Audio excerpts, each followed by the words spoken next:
tout le monde, j'espère que vous allez bien. On se retrouve aujourd'hui pour que je puisse vous présenter ma pile à lire du mois de juillet 2018. Pour la petite histoire, je ne voulais pas faire de pile à lire car très sincèrement je suis incapable de m'y tenir en général. Quand je me dis tiens allez je vais lire ce livre, j'en lis deux autres. Non vraiment c'était pas possible. Donc je veux voir ce que ça donne quand je fais une pile à lire.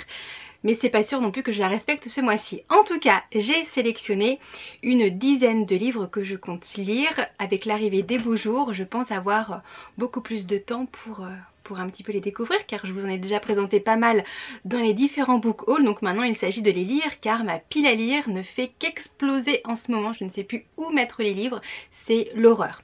Donc sans plus attendre, c'est parti pour ma sélection. J'ai donc décidé de lire Tu comprendras quand tu seras plus grande de Virginie Grimaldi, publié au Livre de Poche. C'est un livre qui me fait tellement envie, je ne sais pas comment j'ai fait, comment je fais encore pour ne pas l'avoir ouvert, ne pas l'avoir dévoré.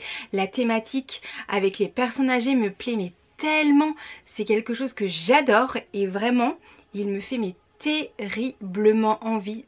Je voulais en fait au départ le mettre dans ma valise du mois d'août pour les vacances et je me suis dit que non, ça allait pas être possible, que j'allais pas pouvoir tenir jusqu'au mois d'août. Donc j'ai décidé de le lire et bien au mois de juillet, voilà, je gagne un mois quand même. Ce mois-ci j'ai également envie de lire Nos petites inconséquences d'Alix Marin, publié aux éditions E.H.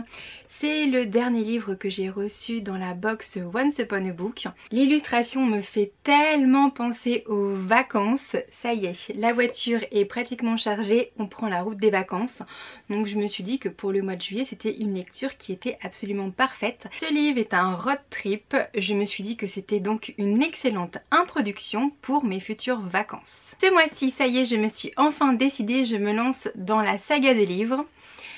Agatha Raisin enquête, la quiche fatale, c'est donc le tome 1, la vengeance est un plat qui se mange chaud. C'est publié chez Albin Michel et c'est écrit par MC Beaton. Je ne sais pas comment ça se prononce, mais c'est pas grave.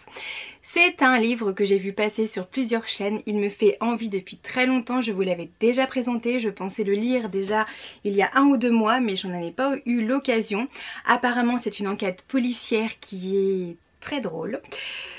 Donc je me suis dit que ce serait parfait pour ce mois-ci. Je compte également lire Elisa et ses monstres de Francesca Zappia, publié chez Robert Laffont collection R. Il fait partie des livres, je me dis allez, allez, allez, tu te lances et puis je ne sais pas, je vais attendre le bon moment, le moment idéal pour le lire. Et je ne l'ai jamais trouvé ce moment idéal, je ne sais pas, j'idéalise trop la chose peut-être, je ne sais pas du tout. Mais cette fois-ci c'est décidé, je me lance ce mois-ci dans la lecture de ce livre. En plus il est bourré d'illustrations, enfin bon, bourré. Pas vraiment, mais il y a des illustrations, je vais essayer de vous en trouver. Voilà par exemple, une illustration, une deuxième. Mais il me fait tellement envie, tellement, je le trouve tellement beau ce livre. Et le résumé me plaît également énormément. Donc cette fois-ci c'est décidé, je me lance, je vais le lire. Je voulais également vous repréciser que je ne peux pas m'attarder sur chacun des livres car il y en a vraiment beaucoup trop. Si vous voulez lire un résumé, je vous mets de toute façon tous les liens dans la barre d'infos. Vous n'avez plus qu'à dérouler puis cliquer sur le livre qui vous intéresse, enfin tout du moins sur son lien. Vous serez automatiquement redirigé vers le résumé. En tout cas, je vous reparlerai bien évidemment de tous les livres que je vais lire dans des points update lecture. Donc au mois de juillet, je compte également lire La vie selon Pippa de Barbara Tams, publié aux éditions Syros. J'espère que ce livre-ci va se lire assez rapidement car il y a également quelques petites illustrations à l'intérieur. En plus ce sont des illustrations couleurs et j'apprécie ça vraiment beaucoup car c'est rare de trouver des livres avec des illustrations couleurs. Il s'agit ici du journal d'une adolescente. Je suis donc extrêmement curieuse de savoir ce que Pippa a noté dedans. Oui, curiosité mal placée. Toujours au mois de juillet, je compte lire le tome 1 des Sœurs Carmine, le complot des corbeaux de Ariel Holz, publié aux éditions Naos. Je ne vous présente plus ce livre car on l'a vu défiler partout, sur toutes les chaînes, sur tous les blogs. Voilà, vraiment partout. Pour le mois de la fantaisie, je vous avais dit qu'il m'avait fait énormément envie. Cette fois-ci, ça y est, je compte me lancer dans cette série de livres qui, j'espère, va me plaire énormément. Ce mois-ci, je compte également lire Et ils meurent tous les deux à la fin d'Adam Silvera, publié chez Robert Laffont, collection R. C'est un livre qui m'a fait énormément envie quand j'ai lu son résumé. Je pense qu'il parle, que la thématique centrale est grave puisqu'il s'agit de la mort. J'ai envie de savoir comment l'auteur a traité ce sujet, ça m'intéresse vraiment beaucoup.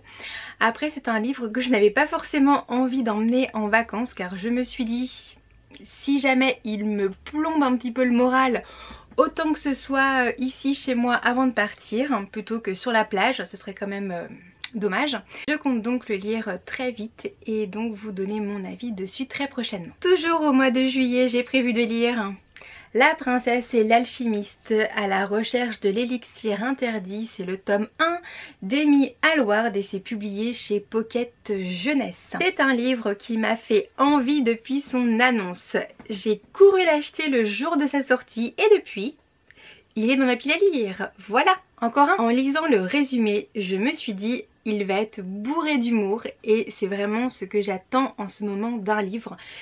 Donc je suis impatiente de le lire là tout de suite maintenant durant le mois de juillet. Au mois de juillet, j'ai également prévu de lire Rat et les animaux moches de Sibylline Capucine et Jérôme Davio et c'est publié aux éditions Delcourt. Je vous avais présenté ce livre dans un book haul, depuis je ne l'ai pas lu, pourtant il n'est pas bien long à mon avis, il y a beaucoup d'illustrations, alors elles sont toutes en noir et blanc. Les araignées, je déteste ça. Voilà. Je pense qu'il ne va vraiment pas prendre longtemps à lire, mais il traînait, encore une fois il traînait, j'ai tellement de livres qui traînent à lire. C'est ça, en fait je devrais pas dire la pile à lire, je devrais dire les livres qui traînent à lire. Bon, c'est pas très beau quand même. Hein. J'espère donc vous reparler de celui-ci très prochainement. Enfin, au mois de juillet, j'espère terminer de lire cette fois-ci Juste un défi entre nous de Marie Anjois, publié aux éditions Les Bas Bleus, qui est une nouvelle petite maison d'édition. Je vous l'avais déjà présenté ce livre. J'ai lu 2 chapitres pour le moment. Donc je ne peux pas vous donner mon avis dessus. C'est un new adulte, ça fait très longtemps que je n'ai pas lu ce genre de livre et j'avais envie de m'y replonger. Comme c'est une maison d'édition que je ne connaissais pas, j'ai voulu le découvrir pour connaître un petit peu l'univers et les livres que Les Bas Bleus nous proposent. Ma vidéo est terminée, j'espère qu'elle vous aura plu. Merci 1000 fois de l'avoir regardée jusqu'au bout. N'hésitez pas à me laisser un petit commentaire, ça me fait toujours super plaisir de vous lire et de vous répondre. Un petit pouce bleu et un abonnement si ça n'est pas encore fait pour recevoir mes prochaines vidéos. Je vous fais plein de gros bisous et à très vite. Salut!